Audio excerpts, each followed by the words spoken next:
धर्म की ध्वजा युवाओं के हाथ में ही है, तो युवा ही हमारी जय धर्म की प्रभावना को आगे बढ़ाएंगे। हम देखते हैं भारत देश के मानीखेत नामक सुंदर नगर की ओर चलते हैं, जहाँ शुभम तुंग राज्य करते हैं। उनके मंत्री पुरुषोत्तम है और उनकी पत्नी का नाम पद्मावती है। इनके दो पुत्र हैं, अकलंक और निकलंक। आज मंत्री जी सपरिवार कहीं जाने की तैयारी में है। चलकर देखते हैं कि वहाँ क्या हो रहा है। वहाँ मुंबई कहाँ जाने की तैयारी कर रही है। हे प्रिय, आज के स्थानीय पावन पर प्रारंभ हो रहा है। साक्षात देवकर नंदीश्वर गीत जाकर 8 दिन तक भगवती चैत्यालों की पूजा अर्चना करेंगे। इतना आनंद आता हो गए हैं, काश हम भी वहाँ जा पाते।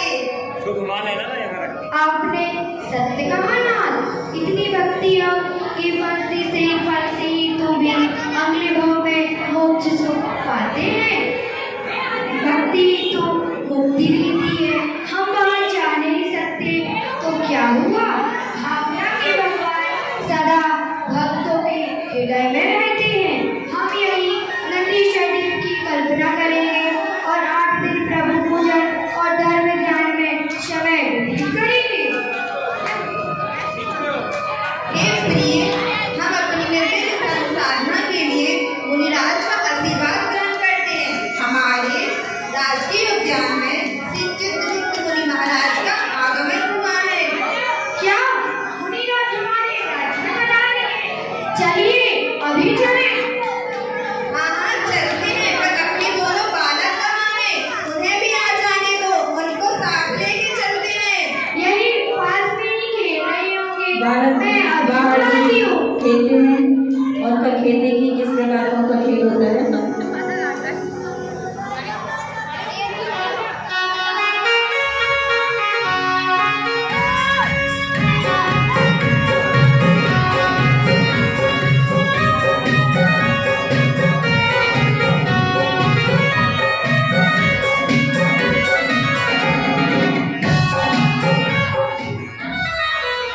अकलंक, निकलंक बेटा यहाँ आओ। अकलंक, निकलंक बेटा यहाँ आओ, पिताश्री बुला रहे हैं।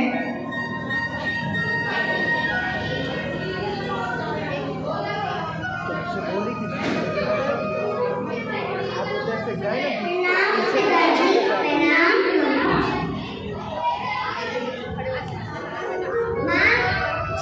माँ हमें क्षमा कीजिए, हमें खेल में समय का ध्यान ही नहीं रहा। कोई बात नहीं पुत्रों, खेलना कोई बुरी बात नहीं होती। बच्चे तो खेल कर ही बड़े होते हैं।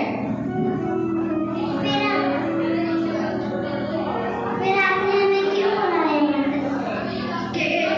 क्या सब कुछ मुझसे ही पूछ लोगे?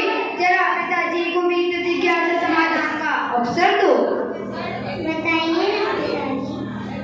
हे पुत्रों, जैन धर्म का महापर्व अष्टानिका हुआ करता है, जिसे देवकर नंदीश्वर द्वीप जाकर 8 दिन तक धूमधाम से मनाते हैं।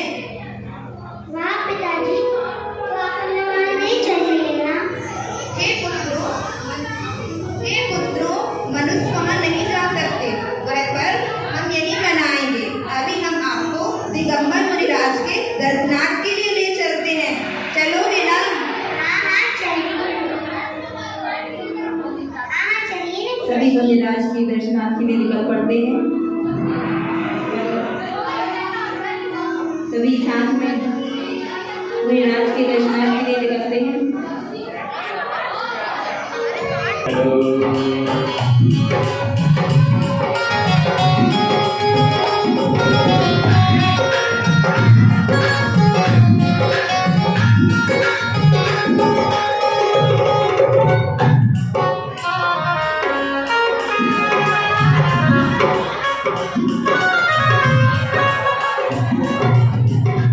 सभी पैदल ही मुनिराज के दर्शनार्थ के लिए निकल पड़ते हैं और मुनिराज अपनी तप साधना में लीन रहते हैं।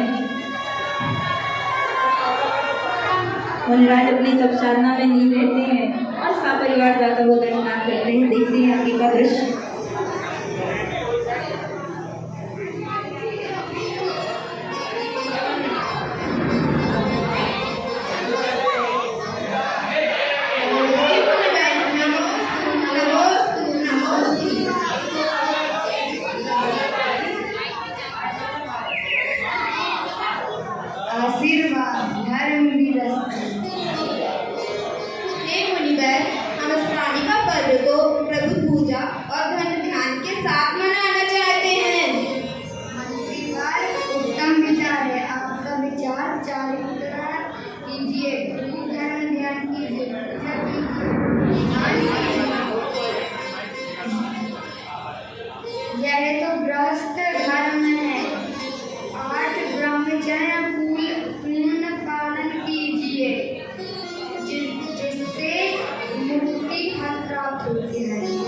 मुनिराज ने कहा है कि आप तो अष्टानी का पर्व करना तो चाह रहे हैं, लेकिन आठ दिन तक आपको ब्रह्मचर्य व्रत का पालन भी करना होगा।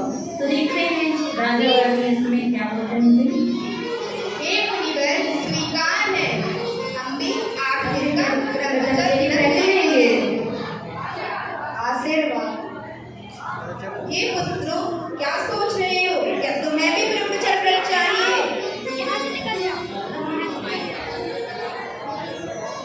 हे स्वामी, वो छोटे छोटे भोले वाले बालक क्या जाने ब्रह्मचारी व्रत, ये तो वैसे ही ब्रह्मचारी है। तो क्या हुआ? आओ बालकों, इस श्रीफल चढ़ाकर तुम भी ब्रह्मचर्य व्रत ले लो, इसी में तुम्हारे जीवन का सार है। हे मुनिराज, हम भी ब्रह्मचारी व्रत करेंगे।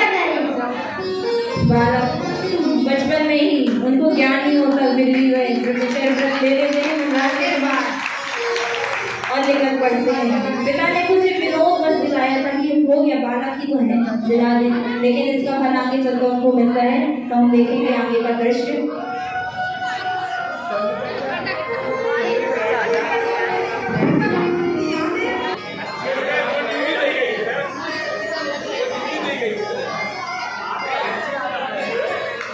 आप दोनों ही बालक 16 वर्ष के हो चुके हैं। देखते ही देखते वो इतने बड़े हो गए, उनके पिता को उनकी चिंता हुई और विवाह का आयोजन कर दिया। वो आकर देखते हैं क्या ये क्या हो गया।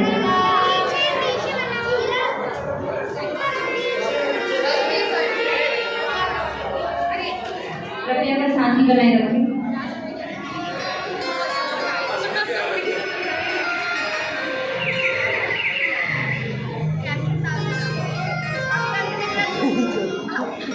प्रणाम पिताश्री। आयुष्मान भव पुत्रों। पिताश्री, आज कोई त्योहार है क्या? त्योहार नहीं, त्योहार से बढ़कर है पुत्र। पिताश्री, हम जान सकते हैं क्या किस त्योहार की योजना चल रही है? ये आप दोनों के काम की बात नहीं है, ये तो पिता का कर्तव्य है। पिता का कर्तव्य? कैसा कर्तव्य पिताश्री? आपने हमें पढ़ा लिखा कर सुयोग्य बना दिया, अब कर्तव्य हमारा है कि हम आपकी सेवा करें। अब आपका कोई कर्तव्य शेष नहीं रहा पिताश्री। कैसी मीठी बातें करते हो पुत्र, मुझे गर्व है कि दोनों हमारे पुत्र हैं। आप कहते हैं ना कि आपको कर्तव्य निभाना है, तो ठीक है, बस परंपरा को आगे बढ़ाना पुत्रों का कर्तव्य है और विवाह का आयोजन करना पिता का कर्तव्य है। इसे आप हमें निभाने दीजिए। विवाह? किसका विवाह पिताश्री? आप दोनों का विवाह। और किसका? पिताश्री, क्या आप भूल रहे हैं कि हमारा ब्रह्मचर्य व्रत है, फिर हम विवाह कैसे कर सकते हैं? क्या आपने कब ब्रह्मचर्य व्रत लिया? हमारी तो कोई अनुमति नहीं ली, आपने हमारी अनुपस्थिति में बिना आज्ञा से लिया है। नहीं नहीं पिताश्री, आपकी अनुपस्थिति व आपकी आज्ञा से नहीं, हर्षपूर्वक स्वेच्छा से व्रत लिया है। महाराज सोच में पड़ जाते हैं कि मेरे पुत्रों ने कब व्रत ले लिया, लेकिन वो विस्मित हो जाता है उनको कि उनने ही विनोदवश अष्टानी का पर्व उन्हें ब्रह्मचर्य व्रत दिलाया था, लेकिन बच्चों ने आजीवन ब्रह्मचर्य व्रत ले लिया था। आप देखते हैं आगे क्या होता है। हाँ, याद आया, पर वो तो मैंने आप दोनों की छोटी सी अवस्था को देखकर विनोद दिलाया था, वास्तविक नहीं। पिताश्री, आपने व्रत में विनोद कैसा? पिताश्री, आपने विनोद बस दिलाया होगा, परंतु हमने तो अपने मन की आंतरिक श्रद्धा से व्रत लिया था। माना कि पुत्रों, आपने यह व्रत अपनी इच्छा से लिया है, पर यह व्रत 8 दिन का था, जीवन का नहीं। पिताश्री, व्रत दिलाते समय न आपने कहा था कि ये व्रत 8 दिन का और न ही श्री मुनिराज ने कहा था कि ये व्रत 8 दिन का, फिर हम कैसे माने कि ये व्रत 8 ही दिन का है? पिताश्री, भैया सत्य कह रहे हैं। पिताश्री, आपने हमें भले ही 8 दिन का दिलाया, पर हम तो आजीवन व्रत पालेंगे, प्राण भी जाते हैं तो जाएं, हम व्रत नहीं छोड़ेंगे। हाँ पिताश्री, हम व्रत नहीं छोड़ेंगे। आपने हमारी खुशी को तो पानी में मिला दिया, हम क्या करें कुछ समझ नहीं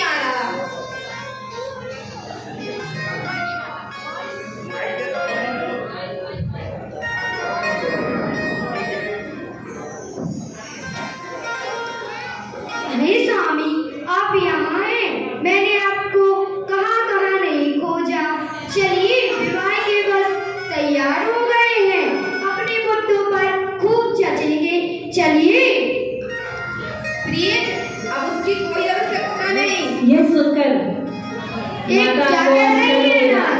आश्चर्य हो जाता है, वो दुखी हो जाती है। ये क्या कह रहे हैं सोना?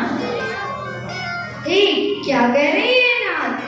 हमारे पुत्र साधारण नहीं, वो महापुरुष है, वो वैवाहिक बंधन में नहीं बंधते। क्या कह रही हैं आप? इसमें हमारा ही कसूर है।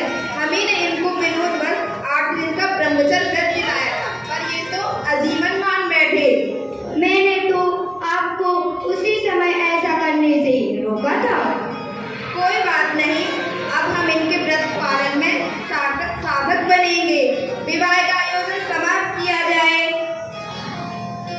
पिताओं को ज्ञान हो गया कि विनोदवशी क्यों नहीं, लेकिन जैन धर्म में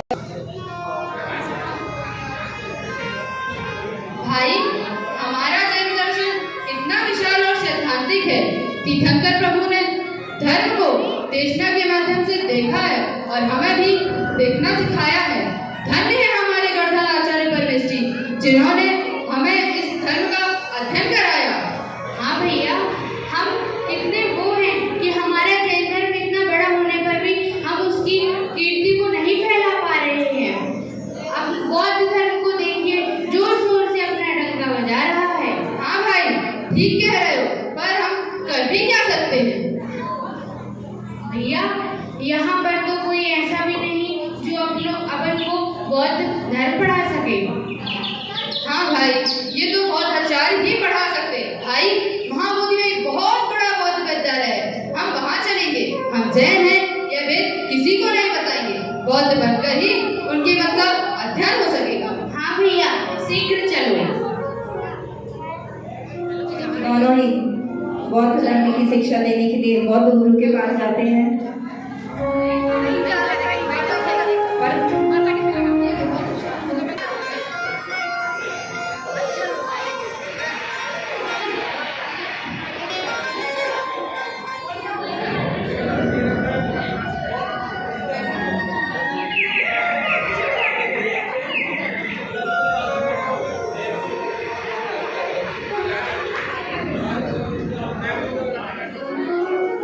इस बदल में वो पहुंच जाते हैं। अच्छा छात्रों, कल हमने कौन सा अध्याय पढ़ा था? गुरुजी, कल हमने बुद्धदेव का क्षणिक का एकांत मार्ग का सिद्धांत पढ़ा था। अच्छा, तो कोई इसे समझा सकता है? जी गुरुदेव, प्रत्येक द्रव्य क्षणिक होता है। जो अभी इस समय दिख रहा है वह अगले क्षण ना होगा। शाबाश! एक बार में पाठ याद करने वाले अक्लंक और 2 बार में पाठ याद कर लेने वाले विकलांग, तुम दोनों की बुद्धि विलक्षण है। तुम दोनों अवश्य ही उन्नति करोगे और तुम लोग भगवान बौद्ध के सिद्धांतों को आकाश तक ले जाओगे। तुम लोग बहुत ही उन्नति करोगे। बैठ जाओ छात्रों। अब हम बौद्ध धर्म के बिल्कुल ही विपरीत जैन धर्म का क्षणिक शब्दभंगी सिद्धांत पढ़ेंगे। सभी लोग ध्यान से सुनना।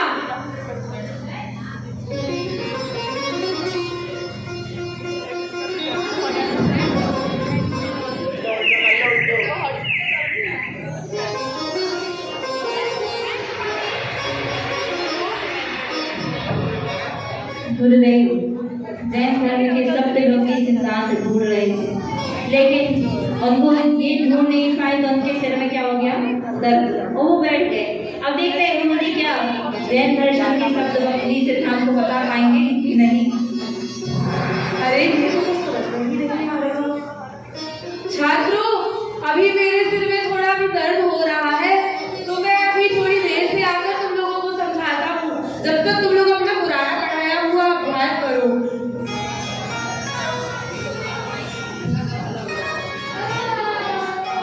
देखा भाई, जैन धर्म के सप्तवांगी सिद्धांत के नाम से इनके सिर में दर्द होने लगा। भैया, ये कैसे पढ़ा पाएंगे अपन को? अब जब ये बाहर जाएंगे, जब पढ़ कर आएंगे, तब अपन को पढ़ा पाएंगे। हमसे पूछते जैन धर्म का सिद्धांत, अभी बता देते सब। सावधान रहो, जोश में होश मत खो। हम अभी समझा देते और इनका सिर दर्द भी दूर कर देते। बोर्ड में कुछ लिखा हुआ होता है ये धीरे से सुधार देते हैं।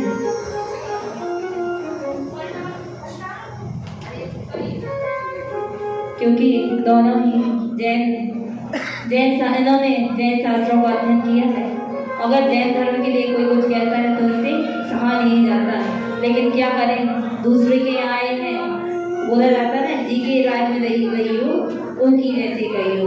यही चीज कर रहे हैं कि अब जिसके राज में उनके जैसे थोड़ा तो बनना ही पड़ेगा, क्योंकि उनकी शिक्षा ग्रहण करनी है। पहले लिखा हुआ था सब साहुरम, लेकिन उन्होंने कर दिया णवो लोए सब साहुरम, मतलब जगत के सभी साधुओं को मेरा नमस्कार। इतने में बहुत साधु आते हैं।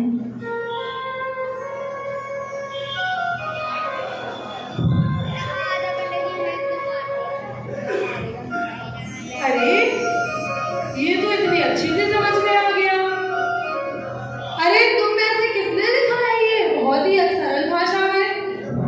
बताओ बताओ किसने लिखा है? हमें नहीं पता गुरुदेव। अरे किसी ने तो लिखा होगा। नहीं जानते। तुम लोग कैसे नहीं जानते हो? किसी ने तो लिखा है तुम लोगों में से। ये तो हम नहीं जानते गुरुदेव। चलो अच्छा है, लेकिन ये तो कोई जैन मतानुयायी ही कर सकता है, क्योंकि बताओ तुम लोगों में से कौन है जैन मतानुयायी जो हमारे बौद्ध दर्शन को पढ़ रहा है?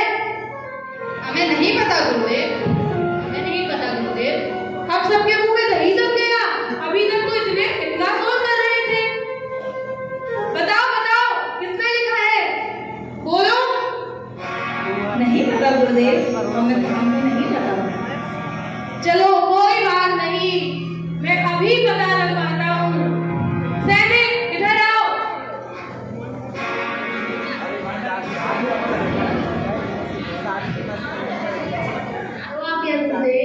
जाओ जैन जिनालय से एक जिनेंद्र भगवान की प्रतिमा ले आओ, अभी पता लग जाएगा। कैसी आप? नाटक के रूप में रूपांतरित तो किया गया है, लेकिन हम ऐसा नहीं कर सकते, इसलिए मूर्ति तो मंगवा ली जाती है।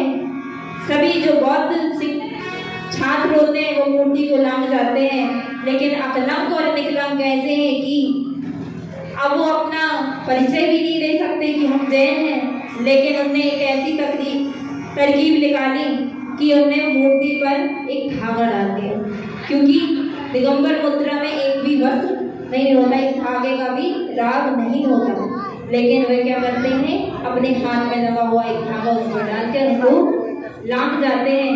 और बौद्ध साधु आश्चर्यचकित हो जाते हैं, अगर इनमें से अगर कोई जैन होता तो जैन मूर्ति को लांग नहीं पाता, लेकिन वो भी लांग गए। गुरुदेव को शंका तो हो गई कि अब आगे क्या होगा। तब देखते हैं, गुरुदेव तो समझ गए कोई ना कोई तो ऐसा है जो जैन दर्शन का छात्र है। अब देखते हैं गुरुदेव क्या करते हैं। अरे कोई भी इस प्रतिमा को, सबने इस प्रतिमा को लांग दिया। चलो कोई बात नहीं, चलो छात्रों अब तुम्हारी छुट्टी होती है, अब तुम लोग जाकर अपना अध्ययन करो।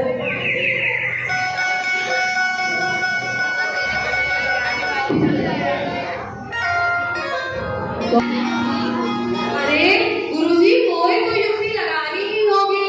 हमारे विद्यालय में कोई ना कोई तो जैन मतानुयायी है जो हमारे बौद्ध दर्शन को पढ़ रहा है, और वो पढ़ करके पता नहीं क्या हमारे बौद्ध दर्शन में कमी निकालते हैं, और जिससे कि कालांतर में हमारे बौद्ध दर्शन पर बहुत बड़ा संकट उत्पन्न हो सकता है। हमें पता तो लगाना ही होगा। आप बताइए कैसे पता लगा सकते हैं? एक उपाय है।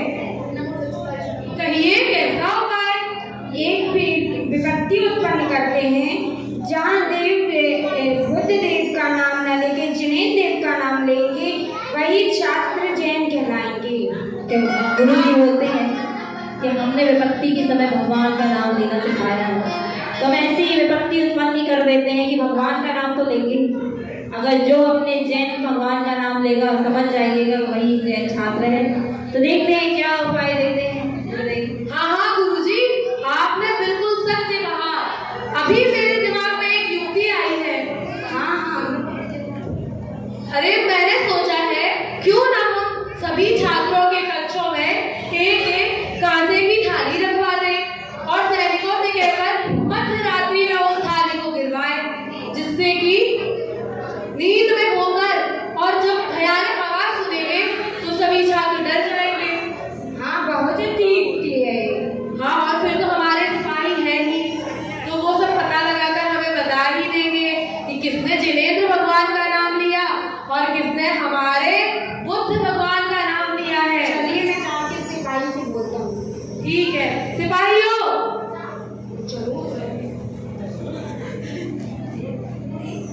जाकर जो मैंने युक्ति बताई है उसका थोड़ा सा उसको ध्यान रखना।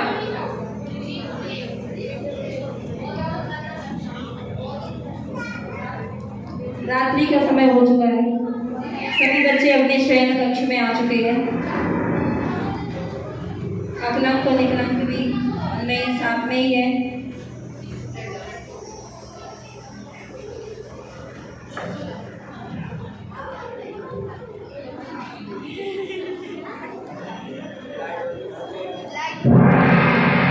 काशी के पत्थर गिरते हैं, डर जाते हैं।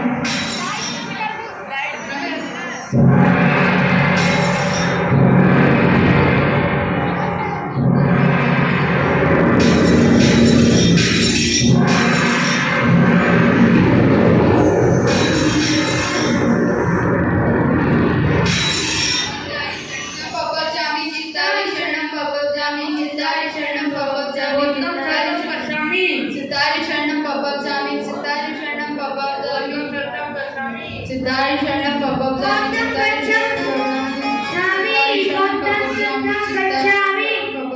चित्तारि शरणं बौद्ध पपजामि सात्विक छात्र होते हैं, वो बोलते हैं बौद्ध शरणं गच्छामि, बौद्ध शरणं गच्छामि।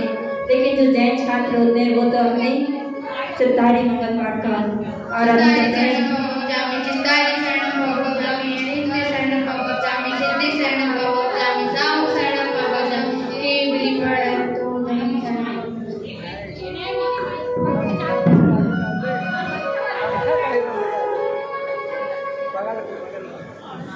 चलो छिदम्बेशी जी तो अभी बहुत आचार के पास चलो, बड़ा मजा आएगा तुम्हें।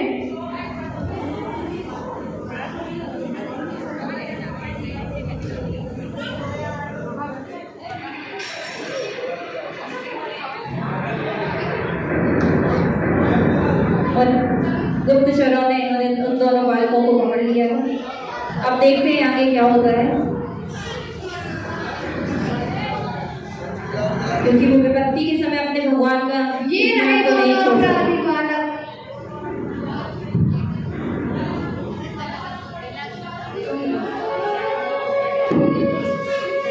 इतनी भोली सूरत और इतना छल, तुम न करना मेरी नजरों से और इन्हें जाके कारागार में डाल दो और मध्यरात्रि को ही इन दोनों बालक को फांसी दे दी जाए, ये मेरा हुक्म है।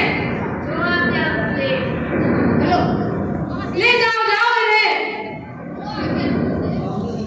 दोनों को ही कारागृह में डाल दिया जाता है।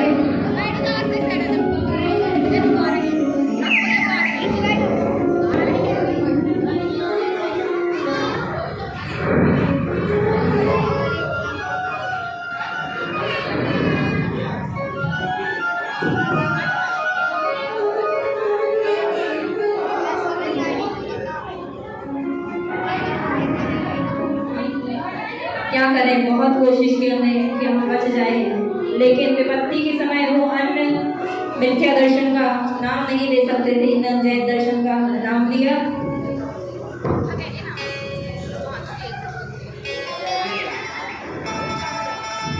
भाई अब हम क्या करें? अब हमारा संकल्प तो अधूरा रह गया।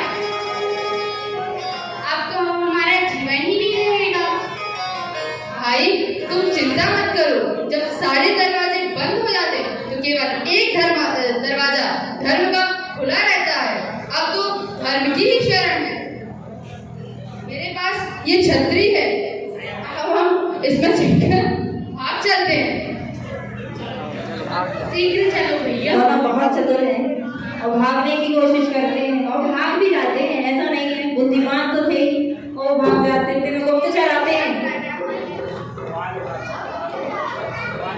छोड़ो छोड़ो भाई।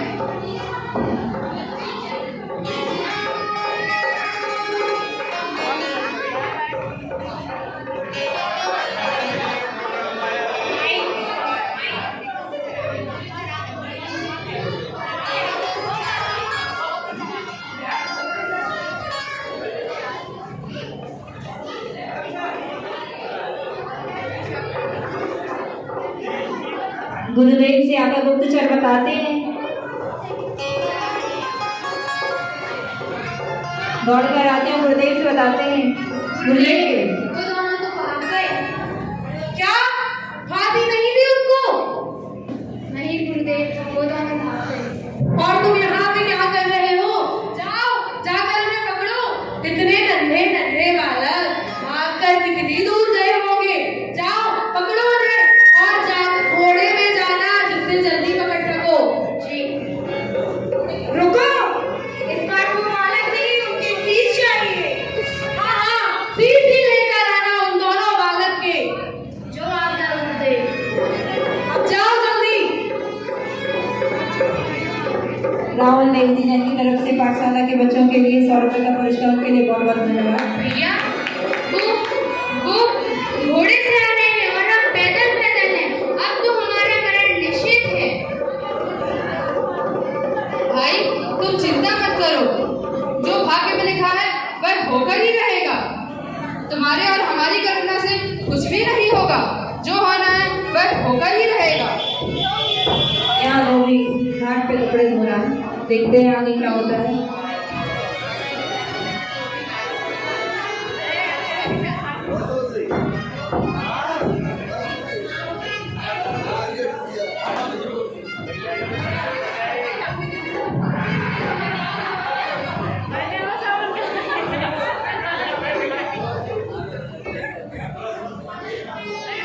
सिपाही पीछे दौड़ते हुए आते हैं, लेकिन उनको अपना पल एक नाम तो नहीं दिखते।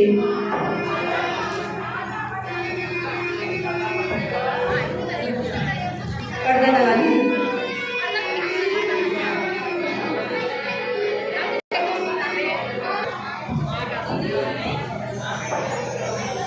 भागते भागते एक नदी के किनारे पहुंचते हैं और एकदम निराश हो जाते हैं कि हम कब तक भागेंगे, कभी ना कभी तो पकड़े ही जाएंगे। तो देखते हैं आगे का दृश्य।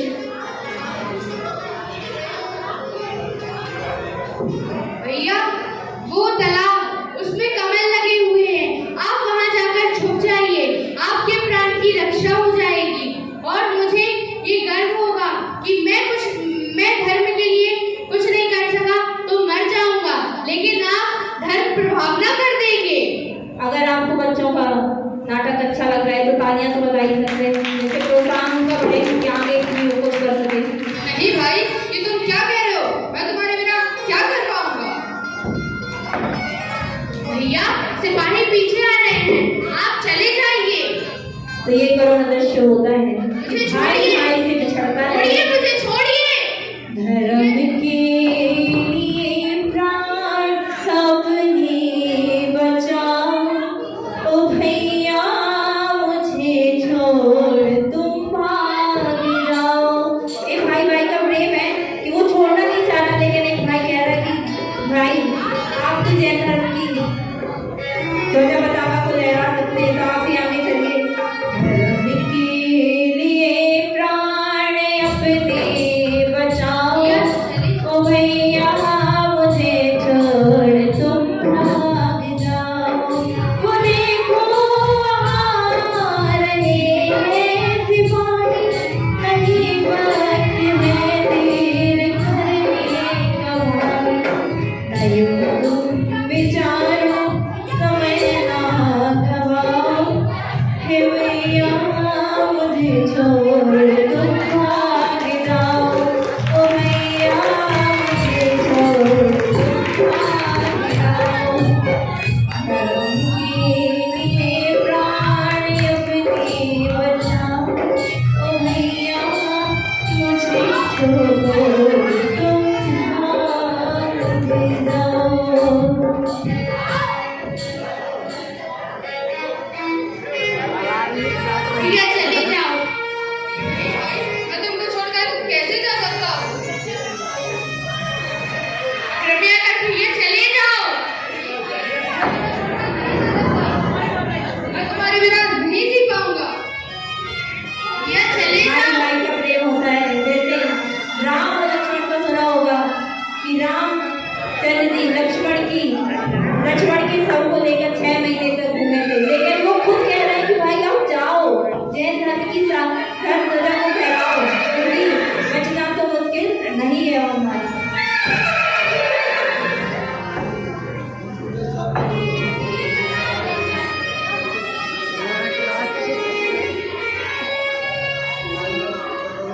निवेदन करते हैं कि भैया प्लीज चले जाओ, मैं आपसे निवेदन करता हूँ भैया, प्लीज चले जाओ, कृपया भैया चले जाओ, आप अपने प्राण की रक्षा करो भैया।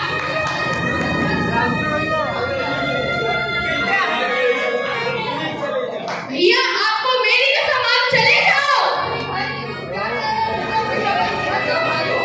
भैया चले जाओ, सिपाही आ रहे हैं, भैया चले जाओ, लेकिन क्या चले करें। जाओ, सिपाही नजदीक आ चुके हैं, भैया चले जाओ, प्लीज भैया चले जाओ।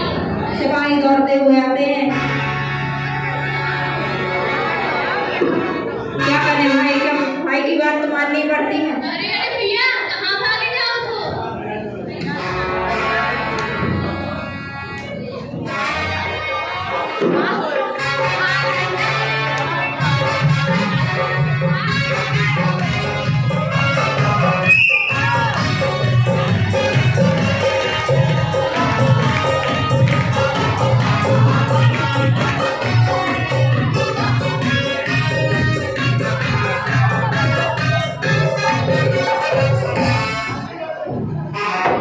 अरे अरे भैया कहाँ पे भागे जा रहे हो?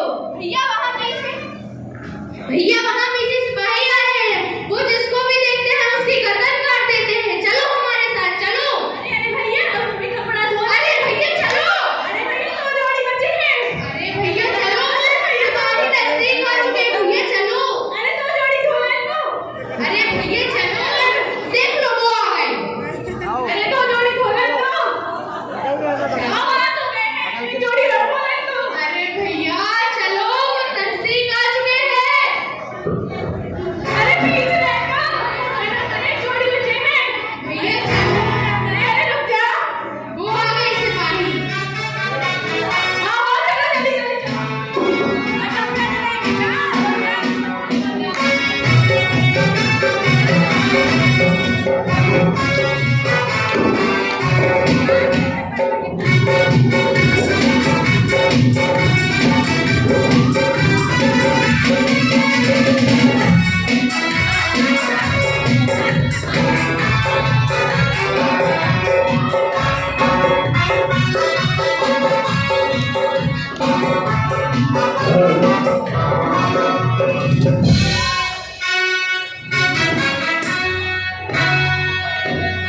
दोनों ही पकड़े जाते हैं और उनका सर कलम कर दिया जाता है। गुप्तचर तो बहुत खुश हो जाते हैं कि मैंने अकलम और निकलम को मार दिया, लेकिन निकलम ने अपने भाई की प्राण बचा लिया और खुद जैन धर्म के लिए अपनी जान गंवा बैठे। ऐसे अकलम स्वामी के लिए जोरदार तालियां, जिसने अपने प्राणों की परवाह नहीं की और खुद प्राण त्याग दिया और अकलम को बचा लिया। अकलम ये सब देखते हुए बहुत गर्म हो जाते, बहुत दुखी हो जाते हैं कि मेरे भाई ने मुझे बचा लिया लेकिन खुद ने अपने प्राण का त्याग दिए।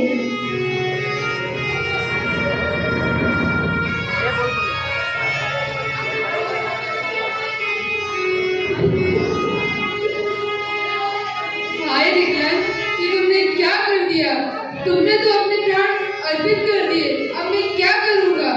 अब मुझे भी अपने जिन धर्म के लिए कुछ करना है, मैं भी अपने जिन धर्म का डंका देश के कोने कोने में बजाऊंगा, बौद्धों को पराजित करूंगा, वे विदेश की ओर भागते नजर आएंगे और हमारा जिन धर्म दुनिया में अमर रहेगा।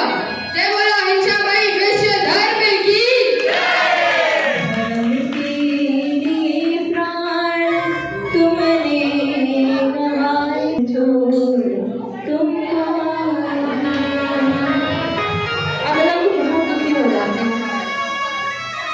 और अपने मन में प्रतिज्ञा कर लेते हैं कि मेरे भाई ने तो जैन धर्म के लिए अपने प्राण गंवा दिए, लेकिन मैं जैन धर्म की पताका को फहराकर रहूंगा। आज अकलम स्वामी की वजह से आज जैन धर्म का इतना महत्व हमें पता चला है और जैन शास्त्रों में आज भी अकलम स्वामी का नाम मिलता है। तो ये अकलम स्वामी महाराज जी की उन्होंने 6 महीने तक शासन किया है और अपने जैन धर्म को ऊंचा किया है और जिस शासन की प्रभावना की है। सभी बात